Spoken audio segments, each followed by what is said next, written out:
Hi, my name's Shelby, welcome back to Ginger Boom Studios, and today we're doing speed reviews of animation I've watched lately, and by lately, since 9 months ago, around then when I did one of these. So, I just hoped that the camera situation wouldn't have a problem, and as I said that the battery is dying. So these speed reviews will actually have to be really speedy. So I'm just gonna do a quick little intro of who I am for the new people, and then we'll get going. Hi, I'm Shelby. I'm a 3D animator. I have 1 degree. I have a BFA in animation and interactive media. Then I'm almost close to completing my second bachelor's degree, which is in 3D modeling and animation. My first degree was really 2D focused, and I couldn't get a job, so I decided to go back to school to learn the actual 3D stuff. So, that being said, let's dive into the speed reviews of things that I've been watching. I'm gonna scooch a little bit so I can put the little thumbnail over here. Okay, I have a list down here, so if you see me looking down, that's why. We're gonna start off strong with Cupcake and Dino. Cupcake and Dino is a really cute children's show about 2 brothers, a cupcake and a dinosaur. Look, the show is very, very cute. It's not for my age group, so I don't have like a ton of opinions, and it's not very like plot driven, but it does remind me of things like Chowder, which I am a big fan of. I found it entertaining enough for me to keep watching it as an adult, but at the same time like not interesting enough for me to really like care that much about it. So I have no hard critiques about Cupcake and Dino. I liked the animation style. I thought it was cute. I thought a lot of the episodes were cute. And I thought it had some of that same kind of Chowder-esque humor that is cute and fun for children. What did I rate it? I'm gonna give it like an 8 out of 10 just because like it's not for me, but I can see how children would really like it and how it could easily be a kid's favorite show. So that's my opinion on that. Okay, Disenchantment Season 3. I'm a big Disenchantment fan, but Season 3 absolutely put it way above the rating that it was before. I won't divulge too much about plot because I feel like that could be spoilery, but the plot was by far better than the first 2 seasons in my opinion. It really is starting to have all the things connect together.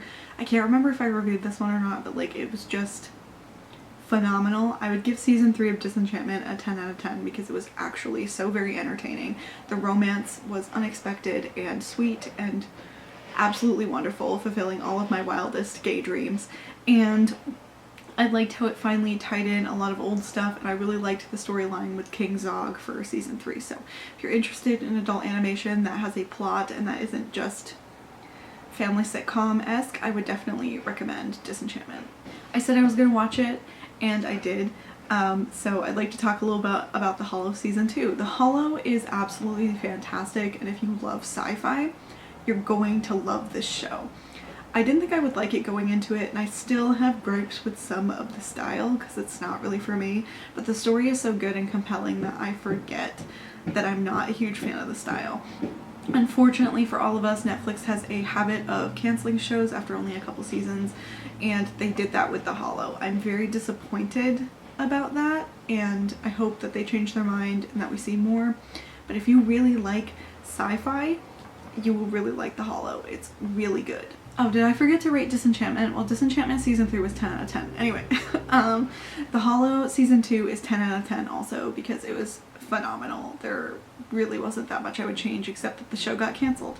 Next, so I have a in-depth review if you're interested in this, but it's the movie Charming. I'm just going to give an abridged version, but I would highly recommend you go and watch the review that I did because I think that it's a very good review in my opinion that didn't get a lot of hype, which stunk. But anyway, let's just give a really quick review. I absolutely loathe this movie. This movie tried to be more progressive and have more interesting things to say, but in the end it was just very misogynistic and not funny and really not good overall. And also it wasn't anything to write home about as far as looks or animation wise, and it was a huge flop for a reason. I really truly disliked this film. I would never watch it again unless you paid me a ton of money. Looking back, I don't remember what I rated it, but I'm giving it a 2 out of 10 because it was just absolutely not worth anyone's time. Not even children's. Don't let your children watch this. Anyway, next. The Missing Link by Laika. I watched on Hulu. I don't know if it's still on Hulu. Laika is always phenomenal. Laika is always phenomenal with its animation, especially stop motion. It is incredibly beautiful to look at. It is just a really fun and fast-paced kind of film while still being very good at making you care about the characters. I wasn't sure if I was going to like the premise that much, but I did. I thought it was a fun movie. Would I prefer it over other Laika movies? Definitely not. It definitely did not come anywhere near like Paranorman or Coraline, which I think are their absolute best movies, and then probably followed by that I would say like Kubo and the Two Strings. But it's not their worst movie, certainly, and it's still a very good movie. And I think one thing about Laika is even if you think one of their films is their worst films, there's still so much beauty you can see in the actual attention to detail and the animation, and it's just a really beautiful studio to watch movies from, even if you don't necessarily enjoy the plot. For me, I personally think like Box Trolls kind of fell a little short, but I really liked the look of it, and I still was able to enjoy it despite it not being my favorite from them. I've never seen a movie from them that I actively hate, if that makes sense.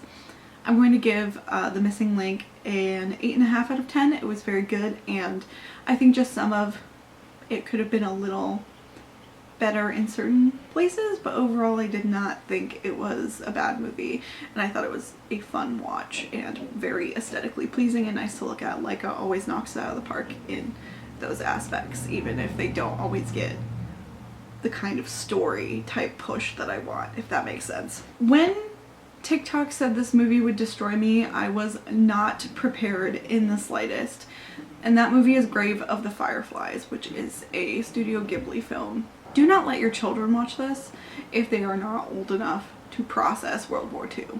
Because I think sometimes Studio Ghibli gets this reputation as being for children, but there are a couple movies that I would say are definitely not. This movie was absolutely devastating, and it really recounted like the starvation and the actual things that were happening to Japanese citizens during World War II. It was absolutely heart-wrenching, and like it's hard to talk about. Honestly, I think this should be required viewing for college and high school aged kids to really understand the pure devastation that World War II had, even on people within the powers that we tend to villainize. There was just so much happening that we don't get taught in the United States specifically, and I think it's really important that this movie be watched and it gets its message out there. That being said, I personally don't think you really ever need to watch this movie more than once, because it is so incredibly powerful. It will haunt your dreams. Like, it literally will haunt your dreams. And while I appreciated its beauty and its ability to not shy away from the grotesque and the horrible nature of what was going on during that time period, I also think that it is incredibly upsetting, and that if you are a person who feels like any sort of sympathy or empathy, you will have a very difficult time watching this movie. So with that being said, I would definitely rate Grave of the Fireflies a 9.5 out of 10. It is very hard to rate it based on like enjoyability, because I feel like it's almost impossible to enjoy a movie about this kind of content. Like, it's very real, very visceral, and very difficult to watch. But that does not mean that it's not a good movie, because I think it had an incredibly poignant message, and that it is an absolute must watch. But at the same time, like, it is absolutely, completely and utterly upsetting. Like, completely devastating. Just keep that in mind while you're watching it. How to Train Your Dragon 3. Look, I personally think that DreamWorks is often incredibly hit or miss. For example, they make beautiful works such as the original How to Train Your Dragon, but then they turn around and they make Boss Baby. It is infuriating at times. I will honestly say that while I think How to Train Your Dragon 3 definitely pulled out all the stops visually, it was definitely extremely visually appealing, and like, they upped their game as far as textures and effects, like they almost always do for every How to Train Your Dragon film. It was my least favorite of the three.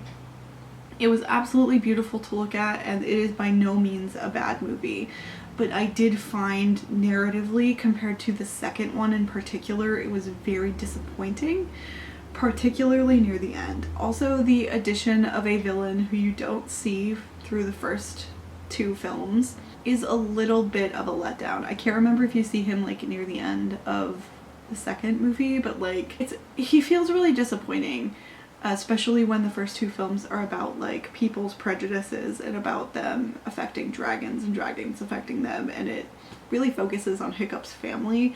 The third movie felt kind of really disappointing, but it was still a really fun film and really fun to watch, and I don't think that makes it a bad film. I just think that it didn't really meet up to my expectations and it kind of was disappointing. I do know that it was based on a book series and that it might have had to follow kind of the arc of that book series, but I do think for films you might want to like tweak some of the storytelling just a little bit more, because it felt more disjointed between each movie, not only between the technology increasing in capability, but also between like what the first two were really heavily focused on and then what the last one was focused on. Overall, it was still a very enjoyable movie. I don't know if it's still on Hulu, but I would still recommend you watch it anyway. I would give How to Train Your Dragon 3 a 7 out of 10. It is not my favorite, but it is not a bad movie, and I would watch it again. A DreamWorks film that actually heavily surprised me, Abominable. I always trip over that word, and that word is always almost impossible for me to say for some reason. I didn't like the looks of this film when I first saw it, simply because of like texturing and some of the other things, but I am happy to say that I was wrong. The style of the Yeti was actually very pleasing. I was actually very relieved and excited to see that it took place in a culture that was not focused on the United States exactly. I can't remember if it took place in China. I feel like it did. Yes, I was correct. It is in China. The film is overwhelmingly, I think, very good and very fun to watch. And I just think it's a really nice kids movie with some really great moments. I really love the incorporation of classical and traditional type music. The thing that I would say takes points off for me, in my personal opinion, is the incorporation of some kind of dated sounding Coldplay music. It doesn't work for me with the rest of the classical music. I feel like if they were going to take some Coldplay stuff, what they should have done is kind of pulled a Bridgerton, where you take something more modern, but you turn it into essentially like a classical violin version of that, where it's almost, you have to listen for a while to understand what it is. It was really disappointing for me to get all the way into that movie and then hear Coldplay. I was like, one of these things does not feel like it fits well, and it's simply just the Coldplay. So my overall enjoyment of the movie was fairly high, but I would say that that kind of just pulled me right out of it and made me not like it. Look, I know a lot of people like Coldplay, but I have not been a fan for a very long time, and I'm just kind of like, I would give the movie overall an 8 out of 10. It's not the best movie I've seen recently, but it's certainly a contender for being up there. Like, it's not a bad movie, and it actually surprised me. So if you can get a hold of it and give it a watch, I feel like it was severely undermarketed, and I feel like it really deserved a better chance because I liked it. I genuinely enjoyed it. And I think you might too. Jurassic World Camp Cretaceous. Look, I am a huge Jurassic Park fan. The Jurassic World movies, not so much. I need to finish watching that series, but it overwhelmingly wasn't as good in my opinion. Like, I did like the first Jurassic World movie, but the show, on the other hand, I think is actually really cute and kind of captures a really good survivalist spirit. It got more of what I liked about Jurassic Park 3, was about a kid trying to survive against dinosaurs basically on his own. And I had always wished that that movie had gone more into that instead of focusing on the adults. And I think Jurassic World Camp Cretaceous works really well. I think it also balances being scary for children without being traumatizing for children. I have not finished the latest season, but I am working on it currently. One thing I will say about the show is that I find the textures on the children to be very jarring compared to how nice the dinosaurs look. I think it was a stylistic decision for sure, but once again, I'm pretty sure it's by DreamWorks. DreamWorks, you're just kind of killing me in certain areas. Like, you could have made them a little bit closer to realism if you were going to go more for realism with the dinosaurs. Obviously it wasn't actually realism because they haven't put feathers on the dinosaurs, but still, you gotta give me something to work with. As a dinosaur fan from when I was a kid. Like, it's still a fun watch. It's still really fun to experience. I think a lot of kids would enjoy it, but overwhelmingly, I just think it's not very pretty to look at, and I think that's definitely where it suffers. So I would definitely give it a 6.5 out of 10, simply for that. It's a fun show. It kind of follows similar stuff with a lot of other Jurassic Park and Jurassic World type movies, but still being interesting and being for kids. I do enjoy that about it. So it's not the worst show ever. It's certainly not the best show ever. Hoping it will improve, but they started adding some like saber-toothed tigers and stuff, and I'm like, I don't really understand where the plot's going, but I guess we'll find out. Also, how many seasons can you see these kids being trapped on an island before you yourself feel trapped on an island? I can't really say, but anyway, next. This was my favorite movie of last year. Absolutely, 100% smashed it out of the park. It's The Mitchells vs. the Machines. It is a phenomenal family movie. I don't have a very good relationship with my family, but this movie made me like cry because I wanted one after this. It's not gonna happen for me, unfortunately, but like, absolutely beautiful movie.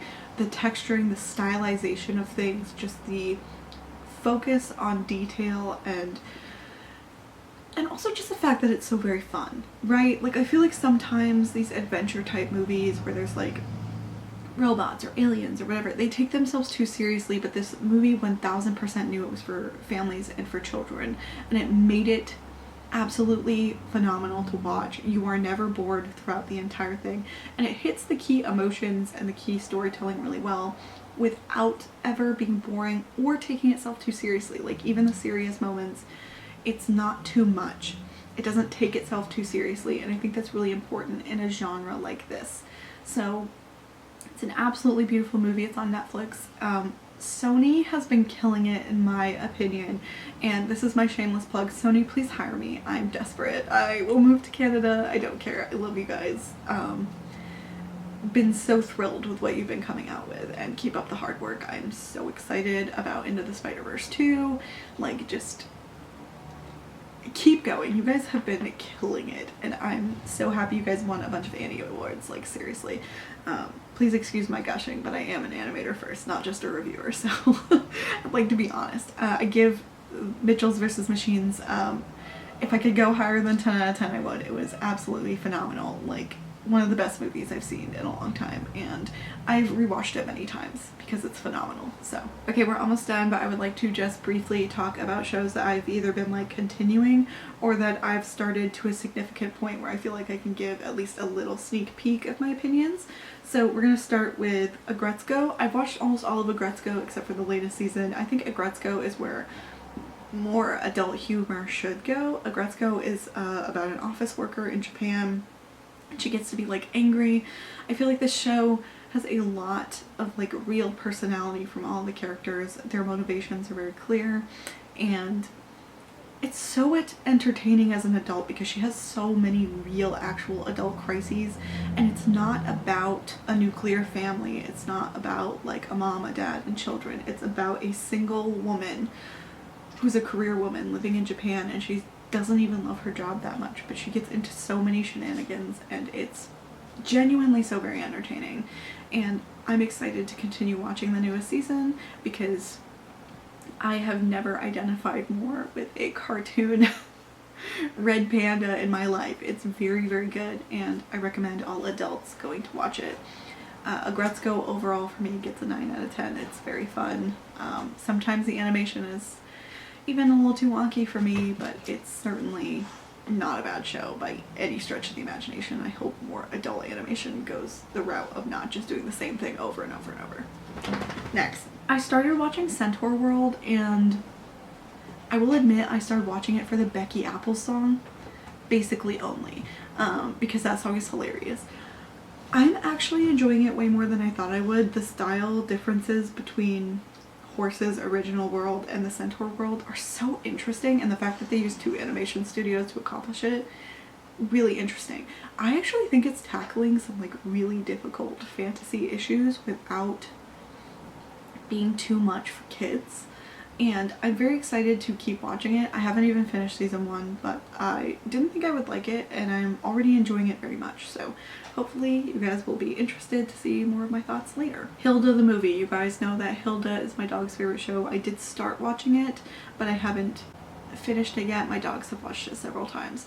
I love Hilda. I think it's a really great little kids show, and I think there's so much about it that's so interesting, and it talks a lot about like prejudice in a way that children will understand through like different creatures and through this really fantastical world that Hilda lives in. I think Hilda basically being a bridge between people and the creatures is so absolutely fascinating. I already gave Hilda the show, I think I gave it a 9 out of 10, but I finally actually watched all of it, so I would say it's about the same 9 out of 10. There's only like one episode I can think about where like I would be concerned about certain kids watching it, but overall I really, really like that show. It's absolutely fantastic, and I'm excited to finish the movie, hopefully, soon. Okay, I gotta put my laptop down for this one, because this is the last one. I have not finished it, and if you spoil this in the comments, you will be blocked. I'll block you so fast, because I've never felt this way about a show. I started watching Arcane, the League of Legends show. I know nothing about League of Legends, and when I tell you that I have been watching it so slowly because I cannot look away, this is what I have been saying for a long time that 3D can do. 3D can be basically anything you want. I know it's definitely a combination of 2D and 3D, probably to save time and money, but like, it is the most beautiful 3D animated show I've ever seen, and I am not exaggerating. Every single second of it is enthralling. Like, I want to get my portfolio up there so that I can literally move to France and work on it, and I am not kidding. Like, I am only on episode I think 4 or 5, and I am literally watching it so incredibly slowly for the visuals alone.